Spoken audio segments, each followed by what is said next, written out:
Salut, chers panafricanistes, chers surfeurs, youtubeurs et puis combattants pour l'émergence africaine. C'est le Banen de Hindi. Alors je suis à vous ce matin pour vous lire, n'est-ce pas, un extrait, ou alors un essai qui a été publié sur Facebook par une internaute au nom de Arlette Framboise Ndoumbe Din. Alors voilà donc ce qu'elle dit au sujet du professeur Maurice Kamto, de la stratégie. Le titre: il est hyper intelligent, Maurice Kamto. En invitant ses militants à éviter la violence et les manifestations non autorisées, Maurice Kamto désarme un régime dont le seul moyen d'expression est la violence policière et la répression armée. De plus, Kamto invite ses partisans à ignorer ceux qui veulent les entraîner sur le terrain du tribalisme. À bien regarder, tout ceci n'est pas anodin. Maurice Kamto a dû étudier profondément les forces et les faiblesses de ce régime.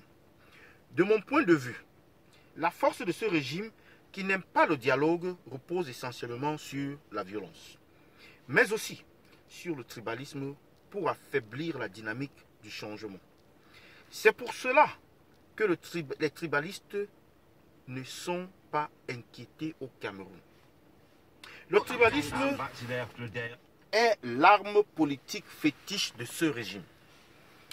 En décidant d'utiliser exclusivement toutes les voies de droit pour faire entendre raison dans sa lutte contre le hold-up, Maurice Kamto sort progressivement le régime de Yaoundé de sa zone de confort en privant de ses moyens de défense habituels, violence et tribalisme. Le recomptage bureau par bureau, c'est un autre titre pour un autre paragraphe. Ce recomptage est rendu nécessaire, comme on le sait, par l'ampleur des fraudes qui ont entaché sérieusement la régularité des dernières élections. C'est une question de bon sens.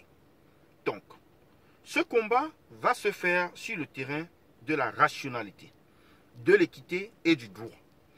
Il se fera loin des intrigues habituellement imposées aux Camerounais au moyen de la violence et du tribalisme insidieusement instillés dans les réseaux sociaux pour brouiller et décourager toute revendication politique fondée qui met à mal le régime de Yaoundé.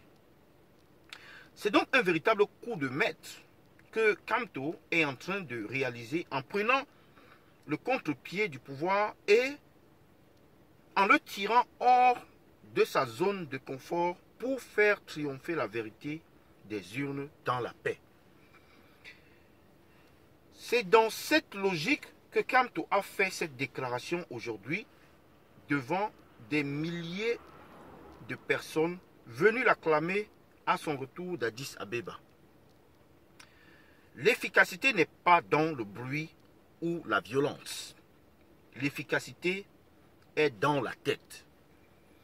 On peut ne pas aimer Maurice Kamto, mais il faut reconnaître que le Cameroun n'a jamais connu un opposant de cette dimension.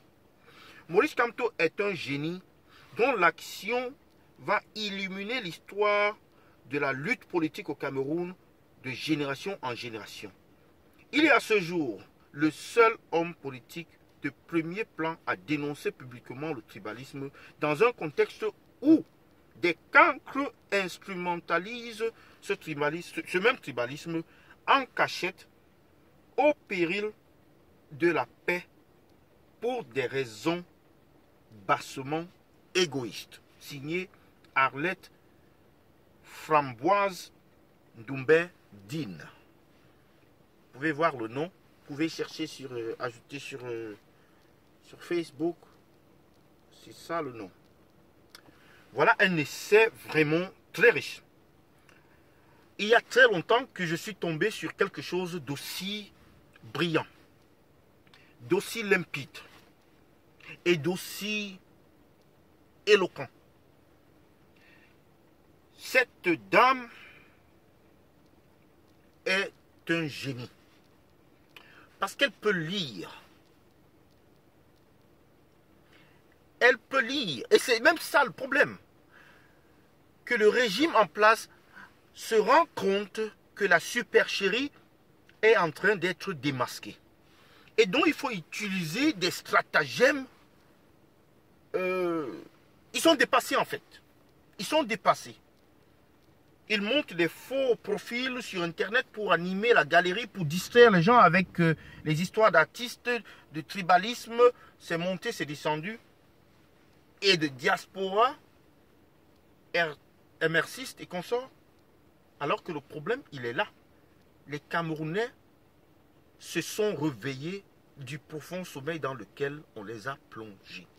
Ce somnifère qui a duré 36 ans, qui a, n'est-ce pas, endormi les Camerounais pendant 36 ans, n'a plus d'effet sur eux. Il y a une génération de Camerounais qui sont nés autour de l'accession, de la date d'accession de Paul Biya au pouvoir, qui en ont marre de cette génération, jusqu'à la plus jeune, ceux de 18 ans, qui en ont marre et qui demandent le changement. Mes chers amis, chers combattants, chers résistants, la révolution est en marche et personne ne pourra plus l'arrêter. J'attends vos commentaires. Merci.